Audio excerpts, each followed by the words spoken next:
Dua Raja-Raja pasal 13.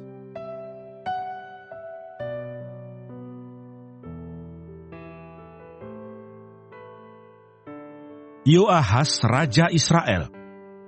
Dalam tahun ke-23, zaman Yoas bin Ahasya, Raja Yehuda, Yoahas, anak Yehu, menjadi raja atas Israel di Samaria. Ia memerintah 17 tahun lamanya. Ia melakukan apa yang jahat di mata Tuhan, dan ia hidup menuruti dosa Yerobeam bin Nebat, yang mengakibatkan orang Israel berdosa pula. Ia tidak menjauhinya.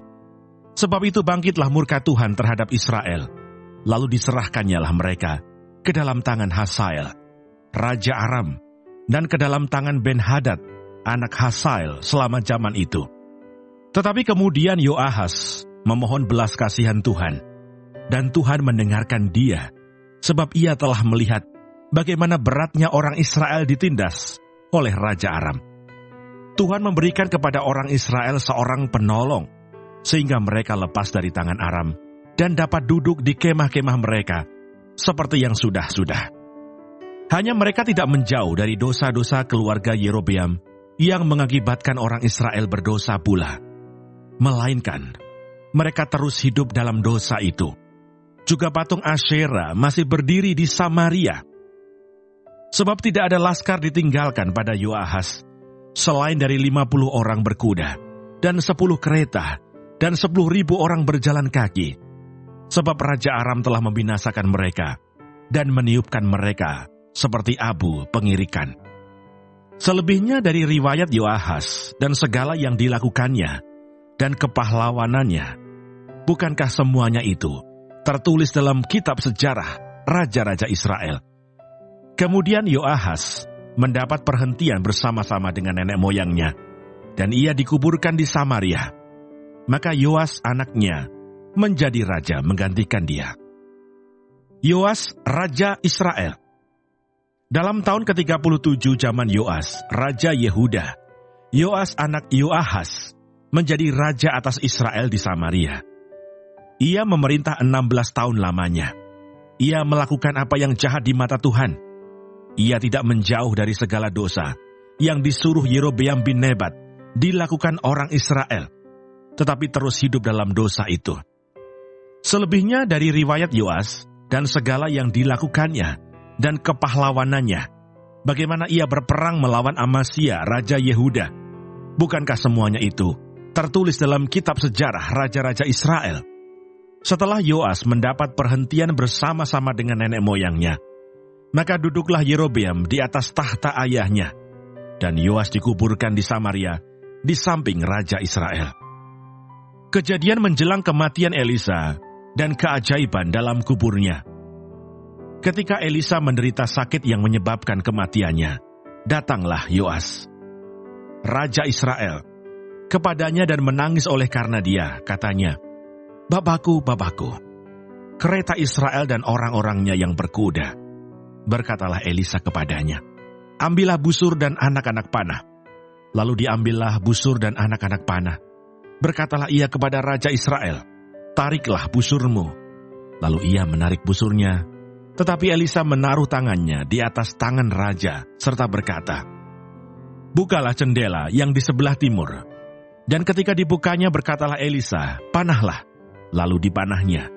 Kemudian berkatalah Elisa, "Itulah anak panah kemenangan daripada Tuhan, anak panah kemenangan terhadap Aram. Engkau akan mengalahkan Aram di Afek sampai habis lenyap." Sesudah itu berkatalah ia, "Ambillah anak-anak panah itu." Lalu diambilnya. Setelah diambilnya berkatalah Elisa kepada Raja Israel, "Pukulkanlah itu ke tanah." Lalu dipukulkannya 3 kali, kemudian ia berhenti. Tetapi gusarlah abdi Allah itu kepadanya serta berkata, "Seharusnya engkau memukul 5 atau 6 kali. Dengan berbuat demikian, engkau akan memukul Aram sampai habis lenyap. Tetapi sekarang hanya 3 kali saja engkau akan memukul Aram." Sesudah itu matilah Elisa, lalu ia dikuburkan. Adapun gerombolan Moab sering memasuki negeri itu pada pergantian tahun. Pada suatu kali orang sedang menguburkan mayat. Ketika mereka melihat gerombolan datang, dicampakkan merekalah mayat itu ke dalam kubur Elisa, lalu pergi. Dan demi mayat itu kena kepada tulang-tulang Elisa. Maka hiduplah ia kembali dan bangun berdiri. Kemenangan Yoas atas Aram. Hazael, Raja Aram, menindas orang Israel sepanjang umur Yoahas. Tetapi Tuhan mengasihani serta menyayangi mereka, dan ia berpaling kepada mereka, oleh karena perjanjiannya dengan Abraham, Ishak dan Yakub. Jadi ia tidak mau memusnahkan mereka, dan belum membuang mereka pada waktu itu dari hadapannya. Kemudian matilah Hazael, Raja Aram, maka Ben-Hadad anaknya menjadi raja menggantikan dia. Yoas bin Yoahas merebut kembali dari tangan Ben-Hadad bin Hazael kota-kota yang dalam peperangan direbut Ben-Hadad dari tangan Yoahas, ayah Yoas. 3 kali Yoas mengalahkan dia dan mendapat kembali kota-kota Israel.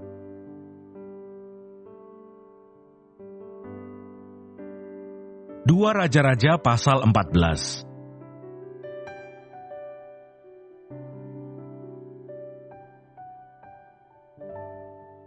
Amasya Raja Yehuda. Dalam tahun kedua zaman Yoas bin Yoahas, Raja Israel, Amasya, anak Yoas, Raja Yehuda menjadi raja. Ia berumur 25 tahun pada waktu ia menjadi raja, dan 29 tahun lamanya ia memerintah di Yerusalem. Nama ibunya ialah Yoadan dari Yerusalem. Ia melakukan apa yang benar di mata Tuhan, hanya bukan seperti Daud, bapa leluhurnya. Ia berbuat tepat seperti yang diperbuat Yoas ayahnya. Namun demikian, bukit-bukit pengorbanan tidaklah dijauhkan. Bangsa itu masih mempersembahkan dan membakar korban di bukit-bukit itu. Segera sesudah kuasa kerajaan itu kokoh di tangannya, dibunuhnyalah pegawai-pegawainya yang telah membunuh raja, yaitu ayahnya.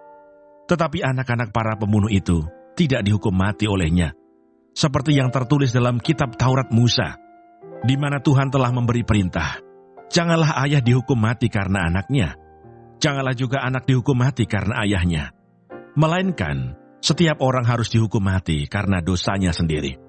Ia mengalahkan Edom di lembah Asin, 10.000 orang banyaknya, dan merebut Sela dalam peperangan itu. Lalu dinamainyalah kota itu Yokteel. Begitulah sampai hari ini. Pada waktu itu Amasya menyuruh utusan kepada Yoas bin Yoahas bin Yehu, Raja Israel, mengatakan, "Mari kita mengadu tenaga." Tetapi Yoas Raja Israel menyuruh orang kepada Amasya Raja Yehuda mengatakan, "Rumput duri di gunung Libanon mengirim pesan kepada pohon aras yang di gunung Libanon, bunyinya, berikanlah anakmu perempuan kepada anakku laki-laki menjadi istrinya." Tetapi binatang-binatang hutan yang ada di gunung Libanon itu berjalan lewat dari sana, lalu menginjak rumput duri itu. Memang engkau telah mengalahkan Edom, sebab itu engkau menjadi tinggi hati. Cukuplah bagimu mendapat kehormatan itu, dan tinggallah di rumahmu. Untuk apa engkau menantang malapetaka, sehingga engkau jatuh, dan Yehuda bersama-sama engkau? Tetapi Amasya tidak mau mendengarkan.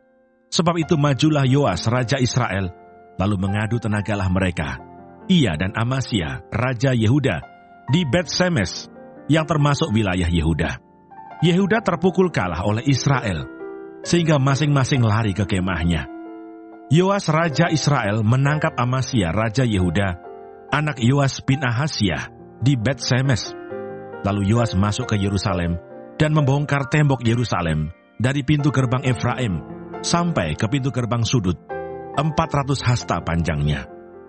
Sesudah itu ia mengambil segala emas dan perak dan segala perkakas yang terdapat dalam rumah Tuhan dan dalam perbendaharaan istana raja, juga orang-orang sandera. Kemudian pulanglah ia ke Samaria. Selebihnya dari riwayat Yoas, apa yang dilakukannya dan kepahlawanannya, dan bagaimana ia berperang melawan Amasya Raja Yehuda, bukankah semuanya itu tertulis dalam kitab sejarah Raja-Raja Israel? Kemudian Yoas mendapat perhentian bersama-sama dengan nenek moyangnya, dan ia dikuburkan di Samaria, di samping Raja-Raja Israel. Maka Yerobeam anaknya menjadi raja menggantikan dia.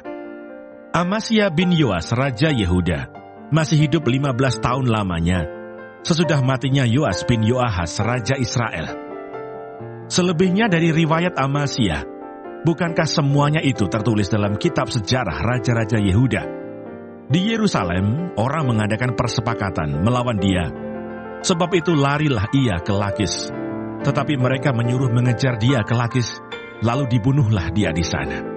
Diangkutlah dia dengan kuda, lalu dikuburkan di Yerusalem, di samping nenek moyangnya di kota Daud. Segenap bangsa Yehuda mengambil Asyariah yang masih berumur 16 tahun dan mengangkat dia menjadi raja menggantikan ayahnya, Amasya. Ia memperkuat Elat dan mengembalikannya kepada Yehuda, sesudah raja mendapat perhentian bersama-sama dengan nenek moyangnya. Yerobeam bin Yoas, raja Israel. Dalam tahun ke-15 zaman Amasya bin Yoas, raja Yehuda, Yerobeam anak Yoas, raja Israel, menjadi raja di Samaria. Ia memerintah 41 tahun lamanya. Ia melakukan apa yang jahat di mata Tuhan. Ia tidak menjauh dari segala dosa Yerobeam bin Nebat, yang mengakibatkan orang Israel berdosa pula. Ia mengembalikan daerah Israel dari jalan masuk ke Hamat sampai ke Laut Araba, sesuai dengan firman Tuhan Allah Israel, yang telah diucapkannya dengan perantaraan hambanya, Nabi Yunus bin Amitai dari Gad Hefer. Sebab Tuhan telah melihat betapa pahitnya kesengsaraan orang Israel itu. Sudah habis lenyap baik yang tinggi maupun yang rendah kedudukannya, dan tidak ada penolong bagi orang Israel. Tetapi Tuhan tidak mengatakan bahwa Ia akan menghapuskan nama Israel dari kolong langit. Jadi Ia menolong mereka dengan perantaraan Yerobeam bin Yoas. Selebihnya dari riwayat Yerobeam dan segala yang dilakukannya dan kepahlawanannya, bagaimana ia berperang dan bagaimana ia mengembalikan Damsyik dan Hamat Yehuda ke dalam Israel. Bukankah semuanya itu tertulis dalam kitab sejarah Raja-Raja Israel? Kemudian Yerobeam mendapat perhentian bersama-sama dengan nenek moyangnya, Raja-Raja Israel. Maka Zakaria anaknya menjadi raja menggantikan dia.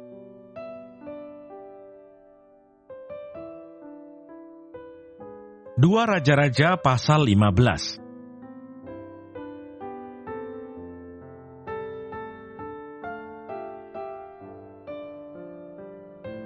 Asaria, Raja Yehuda. Dalam tahun ke-27 zaman Yerobeam Raja Israel, Asaria, anak Amasya Raja Yehuda, menjadi raja. Ia berumur 16 tahun pada waktu ia menjadi raja, dan 52 tahun lamanya ia memerintah di Yerusalem. Nama ibunya ialah Yekolya dari Yerusalem. Ia melakukan apa yang benar di mata Tuhan, tepat seperti yang dilakukan Amasya ayahnya. Namun demikian, bukit-bukit pengorbanan tidaklah dijauhkan. Bangsa itu masih mempersembahkan dan membakar korban di bukit-bukit itu. Maka Tuhan menimpakan tulah kepada raja, sehingga ia sakit kusta sampai hari kematiannya, dan tinggal dalam sebuah rumah pengasingan. Dan Yotam anak raja mengepalai istana dan menjalankan pemerintahan atas rakyat negeri itu. Selebihnya dari riwayat Azariah dan segala yang dilakukannya, bukankah semuanya itu tertulis dalam kitab sejarah Raja-Raja Yehuda? Kemudian Asaria mendapat perhentian bersama-sama dengan nenek moyangnya, dan ia dikuburkan di samping nenek moyangnya di kota Daud. Maka Yotam anaknya menjadi raja menggantikan dia. Zakaria, Raja Israel. Dalam tahun ke-38 zaman Azaria Raja Yehuda, Zakaria anak Yerobeam menjadi raja atas Israel di Samaria. Ia memerintah 6 bulan lamanya. Ia melakukan apa yang jahat di mata Tuhan, seperti yang telah dilakukan oleh nenek moyangnya. Ia tidak menjauh dari dosa-dosa Yerobeam bin Nebat, yang mengakibatkan orang Israel berdosa pula. Salum bin Yabes mengikat persepakatan melawan dia, membunuh dia di Yibleam, kemudian menjadi raja menggantikan dia. Selebihnya dari riwayat Zakaria, sesungguhnya semuanya itu tertulis dalam kitab sejarah Raja-Raja Israel. Bukankah begini firman Tuhan yang diucapkannya kepada Yehu? Anak-anakmu sampai kepada keturunan yang keempat akan duduk di atas tahta Israel. Dan terjadilah demikian. Salum, Raja Israel. Salum bin Yabes menjadi raja dalam tahun yang ke-39, zaman Uzia, Raja Yehuda. Ia memerintah sebulan lamanya di Samaria. Sesudah itu majulah Menahem bin Gadi dari Tirsa, lalu sampai ke Samaria. Ia membunuh Salum bin Yabes di Samaria, kemudian menjadi raja menggantikan dia. Selebihnya dari riwayat Salum dan persepakatan yang diadakannya, sesungguhnya semuanya itu tertulis dalam kitab sejarah raja-raja Israel. Pada waktu itu dengan mulai dari Tirsa, Menahem memusnahkan Tifsah dan semua orang yang ada di dalamnya serta daerahnya, sebab orang tidak membuka pintu kota baginya. Maka dimusnahkannya lah kota itu, dan dibelahnya semua perempuannya yang mengandung. Menahem, Raja Israel. Dalam tahun ke-39 zaman Azaria, Raja Yehuda, Menahem bin Gadi menjadi raja atas Israel. Ia memerintah 10 tahun lamanya di Samaria. Ia melakukan apa yang jahat di mata Tuhan. Sepanjang umurnya, ia tidak menjauh dari dosa-dosa Yerobeam bin Nebat, yang mengakibatkan orang Israel berdosa pula. Pul, Raja Asyur, datang menyerang negeri itu. Lalu Menahem memberi 1000 talenta perak kepada Pul, supaya dibantunya dia mengokohkan kerajaan itu di tangannya. Menahem mengeluarkan uang ini atas beban Israel dan atas beban semua orang yang kaya raya untuk diberikan kepada Raja Asyur, 50 shikal perak dari setiap orang. Lalu pulanglah Raja Asyur, dan ia tidak tinggal di sana, di negeri itu. Selebihnya dari riwayat Menahem dan segala yang dilakukannya, bukankah semuanya itu tertulis dalam kitab sejarah raja-raja Israel? Kemudian Menahem mendapat perhentian bersama-sama dengan nenek moyangnya. Maka Pekahya, anaknya, menjadi raja menggantikan dia.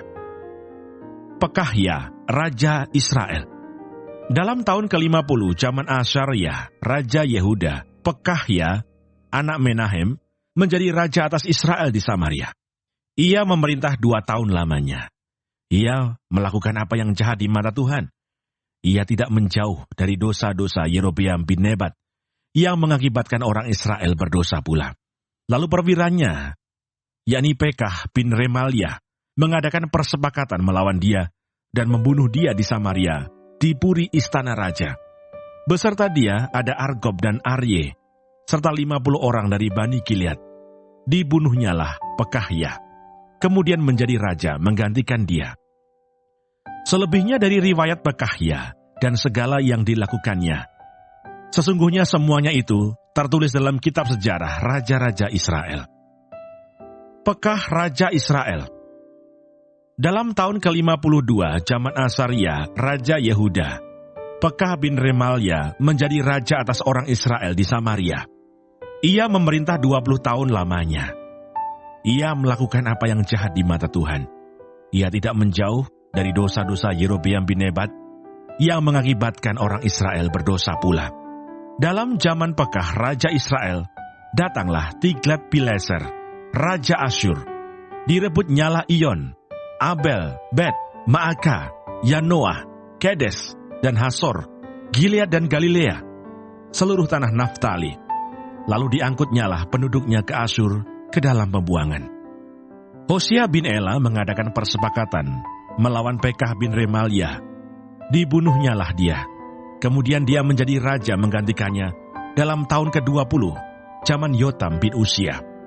Selebihnya dari riwayat Pekah dan segala yang dilakukannya, sesungguhnya semuanya itu tertulis dalam kitab sejarah raja-raja Israel.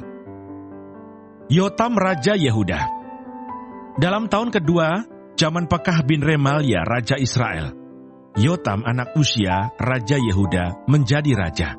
Ia berumur 25 tahun pada waktu ia menjadi raja, dan 16 tahun lamanya ia memerintah di Yerusalem.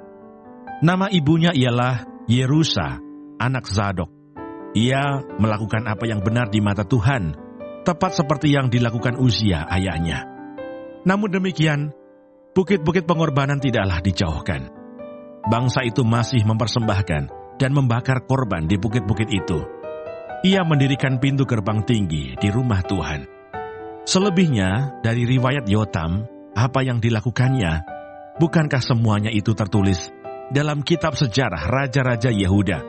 Mulai zaman itu, Tuhan menyuruh Rezin Raja Aram dan Pekah bin Remalia menyerang Yehuda. Kemudian Yotam mendapat perhentian bersama-sama dengan nenek moyangnya. Dan ia dikuburkan di samping nenek moyangnya di kota Daud, bapa leluhurnya.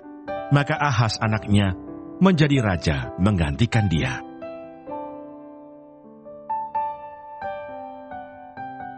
Dua Raja-Raja pasal 16.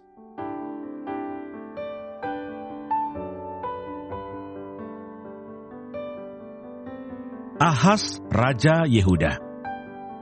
Dalam tahun ke-17 zaman Pekah bin Remalia, Ahas anak Yotam Raja Yehuda menjadi raja. Ahas berumur 20 tahun pada waktu ia menjadi raja, dan 16 tahun lamanya ia memerintah di Yerusalem. Ia tidak melakukan apa yang benar di mata Tuhan Allahnya, seperti Daud bapa leluhurnya, tetapi ia hidup menurut kelakuan raja-raja Israel. Bahkan dia mempersembahkan anaknya sebagai korban dalam api, sesuai dengan perbuatan keji bangsa-bangsa yang telah dihalau Tuhan dari depan orang Israel. Ia mempersembahkan dan membakar korban di bukit-bukit pengorbanan, dan di atas tempat-tempat yang tinggi, dan di bawah setiap pohon yang rimbun. Pada waktu itu majulah Rezin, Raja Aram, dan Pekah bin Remalia, Raja Israel, untuk memerangi Yerusalem. Dan mereka mengepung Ahas, tetapi mereka tidak dapat mengalahkan dia. Pada masa itu, Rezin Raja Aram mengembalikan Elat kepada Edom. Lalu ia mengusir orang-orang Yehuda dari Elat. Datanglah orang-orang Edom ke Elat dan diam di sana sampai hari ini. Ahas menyuruh utusan-utusan kepada Tiglat-Pileser Raja Asyur mengatakan, "Aku ini hambamu dan anakmu. Majulah dan selamatkanlah aku dari tangan Raja Aram dan dari tangan Raja Israel yang telah bangkit menyerang aku." Ahas mengambil perak dan emas yang terdapat dalam rumah Tuhan dan dalam perbendaharaan istana raja, dan mengirimnya kepada Raja Asyur sebagai persembahan. Maka Raja Asyur mendengarkan permintaannya dan maju melawan Damsyik, merebutnya dan mengangkut penduduknya tertawan di Kir, tetapi Rezin dibunuhnya. Sesudah itu pergilah Raja Ahas menemui Tiglat-Pileser Raja Asyur ke Damsyik.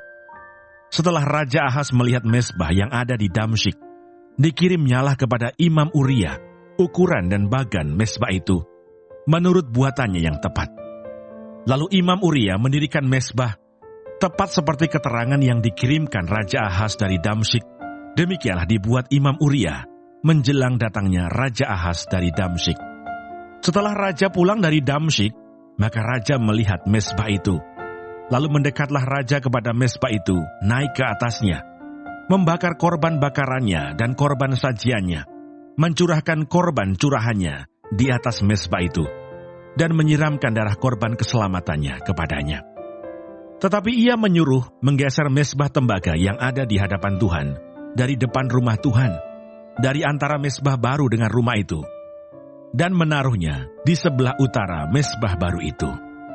Kemudian Raja Ahas memerintahkan kepada Imam Uria, "Bakarlah di atas mezbah besar itu korban bakaran pagi dan korban sajian petang, juga korban bakaran dan korban sajian raja, lagi korban bakaran dan korban sajian, dan korban-korban curahan seluruh rakyat negeri. Dan siramkanlah kepadanya segenap darah korban bakaran dan segenap darah korban sembelihan. Tetapi mezbah tembaga itu adalah urusanku." Lalu Imam Uria melakukan tepat seperti yang diperintahkan Raja Ahas. Sesudah itu Raja Ahas memotong papan penutup kereta penopang dan menyingkirkan bejana pembasuhan dari atasnya. Juga laut itu diturunkannya dari atas lembu tembaga yang mendukungnya dan ditaruhnya di atas alas batu. Selanjutnya demi Raja Asyur disingkirkannya dari rumah Tuhan serambi tertutup untuk hari Sabat yang telah didirikan pada rumah Tuhan, juga pintu masuk untuk raja yang di sebelah luar.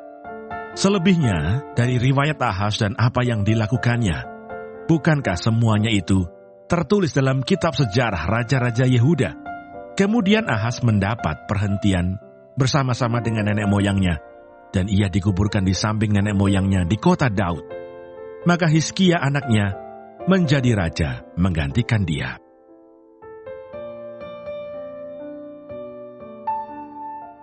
Dua Raja-Raja pasal 17.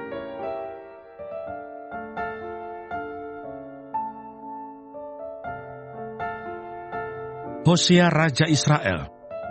Dalam tahun ke-12 zaman Ahas Raja Yehuda, Hosea bin Ela menjadi raja di Samaria atas Israel. Ia memerintah 9 tahun lamanya. Ia melakukan apa yang jahat di mata Tuhan, tetapi bukan seperti raja-raja Israel yang mendahului dia. Salmaneser Raja Asyur maju melawan dia. Hosea takluk kepadanya, serta membayar upeti. Tetapi kedapatanlah oleh Raja Asyur bahwa di pihak Hosea ada persepakatan, karena Hosea telah mengirimkan utusan-utusan kepada So, Raja Mesir, dan tidak mempersembahkan lagi upeti kepada Raja Asyur, seperti biasanya tahun demi tahun. Sebab itu Raja Asyur menangkap dia, dan membelenggu dia dalam penjara. Kemudian majulah Raja Asyur menjelajah seluruh negeri itu. Ia menyerang Samaria, dan mengepungnya 3 tahun lamanya. Dalam tahun ke-9, zaman Hosea, maka Raja Asyur merebut Samaria. Ia mengangkut orang-orang Israel ke Asyur, ke dalam pembuangan, dan menyuruh mereka tinggal di Halah, di tepi sungai Habor, yakni sungai negeri Gosan, dan di kota-kota orang Madai. Keruntuhan kerajaan Israel. Hal itu terjadi karena orang Israel telah berdosa kepada Tuhan Allah mereka, yang telah menuntun mereka dari tanah Mesir, dari kekuasaan Firaun, Raja Mesir, dan karena mereka telah menyembah Allah lain, dan telah hidup menurut adat istiadat bangsa-bangsa, yang telah dihalau Tuhan dari depan orang Israel, dan menurut ketetapan yang telah dibuat raja-raja Israel. Dan orang Israel telah menjalankan hal-hal yang tidak patut terhadap Tuhan Allah mereka. Mereka mendirikan bukit-bukit pengorbanan dimanapun mereka diam, baik dekat menara penjagaan maupun di kota yang berkubu. Mereka mendirikan tugu-tugu berhala dan tiang-tiang berhala di atas setiap bukit yang tinggi dan di bawah setiap pohon yang rimbun. Di sana, di atas segala bukit itu, mereka membakar korban seperti bangsa-bangsa yang telah diangkut Tuhan, tertawan dari depan mereka. Mereka melakukan hal-hal yang jahat, sehingga mereka menimbulkan sakit hati Tuhan. Mereka beribadah kepada berhala-berhala, walaupun Tuhan telah berfirman kepada mereka, "Janganlah kamu berbuat seperti itu." Tuhan telah memperingatkan kepada orang Israel dan kepada orang Yehuda dengan perantaraan semua nabi dan semua tukang tilik, "Berbaliklah kamu daripada jalan-jalanmu yang jahat itu, dan tetaplah ikuti segala perintah dan ketetapanku, sesuai dengan segala undang-undang yang telah kuperintahkan kepada nenek moyangmu, dan yang telah kusampaikan kepada mereka dengan perantaraan hamba-hambaku, para nabi." Tetapi mereka tidak mau mendengarkan, melainkan mereka menegarkan teguknya, seperti nenek moyangnya yang tidak percaya kepada Tuhan Allah mereka. Mereka menolak ketetapannya dan perjanjiannya yang telah diadakan dengan nenek moyang mereka, juga peraturan-peraturannya yang telah diperingatkannya kepada mereka. Mereka mengikuti dewa kesia-siaan, sehingga mereka mengikuti bangsa-bangsa yang di sekeliling mereka, walaupun Tuhan telah memerintahkan kepada mereka, "Janganlah berbuat seperti mereka itu." Mereka telah meninggalkan segala perintah Tuhan Allah mereka, dan telah membuat 2 anak lembu tuangan. Juga mereka membuat patung Asyerah, sujud menyembah kepada segenap tentara langit, dan beribadah kepada Baal.